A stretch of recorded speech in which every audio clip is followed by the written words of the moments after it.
सही बात है। आप लोगों की लड़ाइयाँ तो होती होंगी, ऐसा तो हो नहीं सकता कि किसी कपल की ना हो। यकीन करें कि मैं उसको लड़ाई कहता ही नहीं। मतलब ये हो सकता है कि मुझे किसी बात आर्गुमेंट होता है हमारा, बिल्कुल होता है, क्यों ना।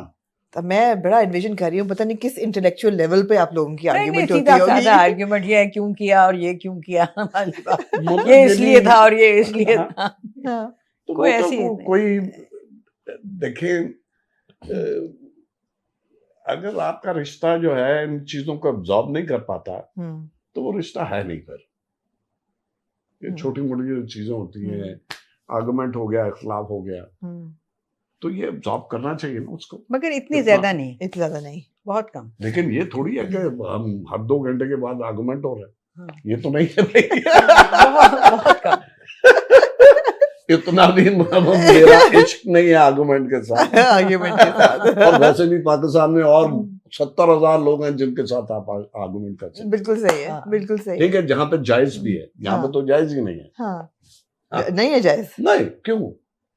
अगर होता है कोई बात नहीं है, लेकिन इसकी अहमियत नहीं है। कहते हैं ना कि शादी में कॉम्प्रोमाइज और थोड़ा सा उतार चढ़ाव, कोई खींचता है तो थोड़ा आप दे दें, कोई नहीं दे रहा तो वो आपको पहले भी कर चुका हूँ कि आप ये समझें कि अगर मेरी बेगम कहती है कि मैंने कल जहाज उड़ाना सीखना है, तो मैं इनको ये नहीं कहूंगा कि नहीं ये क्या कह रही है, पागल हो गई हैं, मतलब ये नहीं है। मंजूर साहब आप नहीं कहेंगे, लेकिन लोग कहते हैं ऐसी बातें। भाई तो मैं लोगों को उनकी अपनी मर्जी है यार, बिल्कुल बिल्कुल, उनकी अपनी जिंदगी है, उनके अपने हालात है, माहौल है, उनकी अपनी तरबियत है, मगर उसूलन मैं ये नहीं होना चाहिए ना कि जब आप इकट्ठा रह रहे हैं तो जो भी 2 लोग साथ रह रहे हैं उनमें इतना तो हो ना कि जो उनकी ड्रीम्स हैं या एस्पिरेशंस हैं या जो कुछ भी वो करना चाहते हैं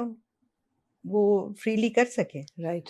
लेकिन अब मसला यही है कि अब हम एक डॉक्यूमेंटेशन देख रहे थे औरतों के बारे में, कि वो पता नहीं 4-4 साल से 6-6 साल से अदालतों के चक्कर लगा रही है।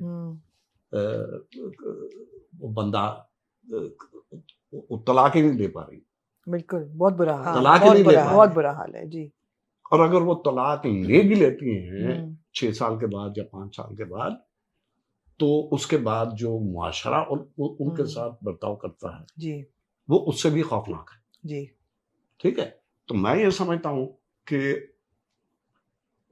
इसमें हमारे हुक्मरानों का भी बहुत बड़ा हाथ है जी। बिल्कुल। औरत को एक तो तालीम होनी चाहिए उसके पास जी, उसके बाद उसकी जॉब अपॉर्चुनिटीज होनी चाहिए, उसके जो भी एस्पिरेशंस हैं जी, वो उसके लिए माहौल पैदा करना चाहिए। फिर ये बात नहीं होगी, फिर मर्द जो है वो इस तरीके के साथ उसका इस्तेसाल नहीं कर पाएगा, बिल्कुल बिल्कुल, और ना माशरा कर पाएगा।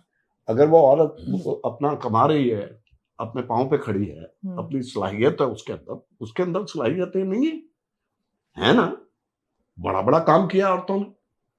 मेरी बेगम सामने बैठी जी, इन्होंने कितना काम किया, 2 बच्चे भी पाले हैं, काम भी किया है, अपनी आधी जिंदगी लगा दी उधर, और ऐसा वैसा काम नहीं किया, ऐसा वैसा काम जबरदस्त काम किया है। बिल्कुल, तो ये भी तो है, लेकिन हर आदमी के लिए ये मौका तो नहीं है ना। नहीं, दूसरा यही है ना कि इक्वल अपॉर्चुनिटीज होनी चाहिए। एक तो अनइक्वल अपॉर्चुनिटीज हैं, right, we all know that कि हमारे यहाँ खवातीन के लिए सोसाइटी में क्या क्या मसाइल हैं, मगर उसके बाद ये कि जब इस तरह से रिश्तों में बात आती है और रिश्ते टूटते हैं, और भाई अगर कोई औरत नहीं रहना चाह रही तो आप उसको एमिकेबली जी उससे कहें कि अच्छा ओके, ज़बरदस्ती क्यों है भाई, और आपका इतना ईगो क्यों हर्ट हो रहा है, और आपका इतना ईगो क्यों है कि आप उसको अदालतों में घसीट रहे हैं, और क्यों आप उसको तंग किए चले जा रहे हैं ना। ये ईगो की बात है, ये समझने की बात है कि हम क्यों किसी एक दूसरे इंसान के ऊपर इतना सॉर्ट ऑफ तशद्दुद करें। तशद्दुद है। अनफॉर्चुनेटली हमारे ड्रामे भी इसको इतना परपेचुएट करते हैं इस इशू को, देखो, और ड्रामों की बात तो मैं कहती हूँ कि आजकल जो कुछ हो रहा है, एक तो हम कहते हैं कि डोमेस्टिक वायलेंस बहुत ज्यादा हम दिखाते हैं, ठीक है, अच्छा चले वो हमने छोड़ा। अब जो हम घर से बाहर निकले जी, तो फिर क्या हुआ, फिर तो बंदूकें आ गई। जी बिल्कुल। नहीं, छोड़ा कब है? नहीं, घर से बाहर निकले ना, वायलेंस है वो तो मौजूद है हर ड्रामे में। नहीं, मैं सिर्फ कह रही हूँ कि ये नहीं मैं कह रही कि छोड़ दिया घर फॉर द उस सब्जेक्ट को हमने एक किसी प्रोडक्शन ने अगर छोड़ भी दिया तो, अगर छोड़ दिया तो क्या हुआ, मतलब एक वायलेंस से निकल के आप दूसरे बड़े वायलेंस में गए जी, कि वहां पर खून खराबा हो रहा है, कत्लो गारत हो रहा है, बंदूकें चल रही हैं, इसके अलावा क्या कोई नहीं है हमारे पास। उसका हम जो घर के बाहर क्या रोजाना मैं तो नहीं देखती जब मैं बाहर जाती हूँ कि बंदूकें चल रही हैं और कत्लो गारत हो रहा है, but I see people working, आदमी जो हैं वो काम भी कर रहे हैं, फिर उनके घर के अंदर क्या है, उनके दफ्तरों में क्या है, उनकी वैसी जिंदगी और उनकी अपनी एस्पिरेशंस क्या हैं, उनके अपने थॉट्स क्या हैं, उनकी अपनी विशेस क्या हैं, वो तो हम नहीं दिखा रहे। हम सिर्फ दिखा रहे हैं बंदे के हाथ में बंदूक है और उसने ठा मारना है दूसरे को। सैडली वेरी सैडली आपका जो अब इनका बेबीबाजी जो है वो जी चढ़ गया जी। अब वो हर दूसरा बंदा जो है ना वो फोन पे फोन आ रहा है बनाने के बेबीबाजी 2 बना दे, बेबीबाजी 3 बना दे। तो भाई मेरे वो एक चीज दिख जाती है ना जी, वो उसके पीछे लग जाएंगे। अब डाले शुरू हो गए, नवाब और डाले और कत्लो गारत जी, ठीक है, वो उसके पीछे लग गए। मतलब कि कुछ समझ नहीं आती है कि इनके मैं तो जिस तरह फ्रेम जो है, एक ड्रामे का फ्रेम जो है वो ऐसे इनको इंटेलेक्चुअली, ये मैं तो यही कहूंगा, आई एम सॉरी लेकिन मुझे कहना पड़ रहा है, ये इंटेलेक्चुअल कब्ज है इनको, ज़हनी कब्ज है। हाँ, मतलब थोड़ा सा है इसमें, कोई बात नहीं। हाँ, लेकिन है मतलब कि मैं ये फंसे हुए हैं बहुत बुरी तरह जहन में ना, बहुत बुरी तरह एक्सपैंड नहीं कर रहे नहीं एक्सपैंड नहीं कर रहे, एक्सपेरिमेंट नहीं कर रहे, सोच नहीं रहे कि और भी कुछ हो रहा है दुनिया में। बहुत कुछ हो रहा है दुनिया में, बहुत से सब्जेक्ट मैटर हैं, बहुत सारी चीजें हो रही हैं, और हम लोग ये वायलेंस, असल में मुझे यूं लगता है कि जैसे ड्रामे में कॉन्फ्लिक्ट तो चाहिए ना, तो आप कॉन्फ्लिक्ट वायलेंस के साथ क्रिएट करते हैं, that's an easy way out ji.